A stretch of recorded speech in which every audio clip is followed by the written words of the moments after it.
Law firm की ओर से एक कानूनी अपडेट है। हानिकारक कीटनाशकों पर प्रतिबंध लगाने की याचिका। सुप्रीम कोर्ट ने केंद्र सरकार से विशेषज्ञ समिति की रिपोर्ट प्रस्तुत करने को कहा, लेकिन सीलबंद कवर में नहीं। न्यायालय देश में 116 कीटनाशकों पर प्रतिबंध लगाने की मांग वाली याचिकाओं के एक बैच पर सुनवाई कर रहा था।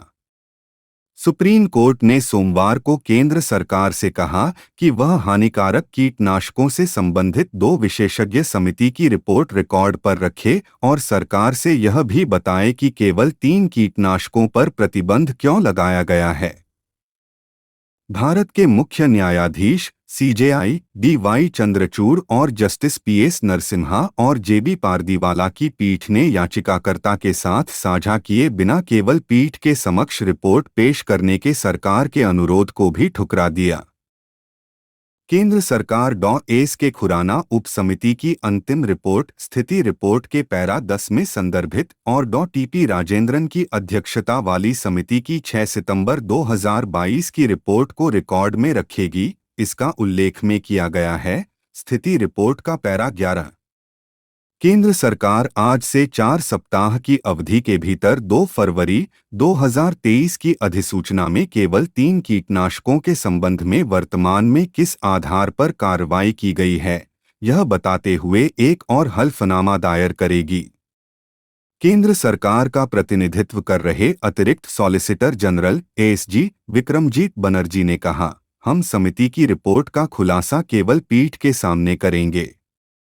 पीठ ने कहा, आप जो कुछ भी हमारे सामने प्रकट करेंगे वह दूसरे पक्ष याचिकाकर्ता के सामने प्रकट किया जाएगा।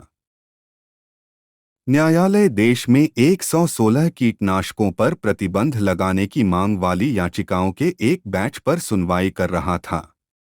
याचिकाकर्ताओं ने तर्क दिया कि बच्चों के स्वास्थ्य के लिए हानिकारक पाए जाने के बाद से उन्हें अंतर्राष्ट्रीय स्तर पर प्रतिबंधित कर दिया गया है।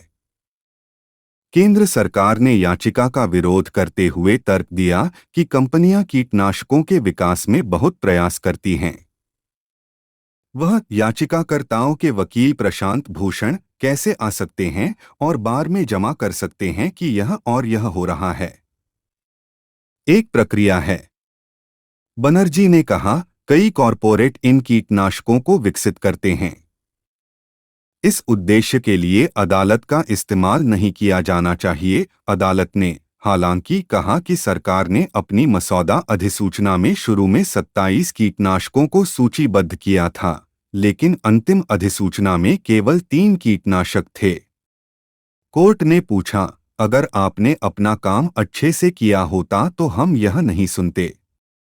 उनका कहना है कि 18 कीटनाशकों का बच्चों पर कार्सिनोजेनिक प्रभाव होता है। 27 कीटनाशकों में से केवल 3 पर ही प्रतिबंध क्यों लगाया गया है? ASG ने सरकार के ऐसे फैसलों को चुनौती देने के लिए अदालतों और जनहित याचिकाओं का इस्तेमाल करने का विरोध किया। वे यूरोपीय किसान संघों, कुछ अंधाधुंध संगठनों आदि की रिपोर्ट का हवाला दे रहे हैं। इस न्यायालय का उपयोग क्यों किया जा रहा है? वे अधिनियम की प्रक्रिया को हाईजैक करना चाहते हैं। फिर अधिनियम के तहत प्रक्रिया का क्या होता है? CJI ने यह कहते हुए जवाब दिया कि न्यायालय को कीटनाशकों की संख्या को 3 तक सीमित करने की प्रक्रिया के बारे में आश्वस्त होने की आवश्यकता है। बस हमें प्रक्रिया दिखाएं। मसौदा अधिसूचना में 27 कीटनाशक थे, तो आपके पास अंतिम अधिसूचना में 3 कीटनाशक हैं। हमें उसके लिए आधार दिखाएं। हमें संतुष्ट होने की जरूरत है। उनके पास एजेंडा हो सकता है, लेकिन हमें प्रक्रिया दिखाएं, पीठ ने जोर दिया। पीठ ने इसके बाद मामले की सुनवाई के लिए 28 अप्रैल की तारीख तय की। अधिक कानूनी अपडेट के लिए जुड़े रहें।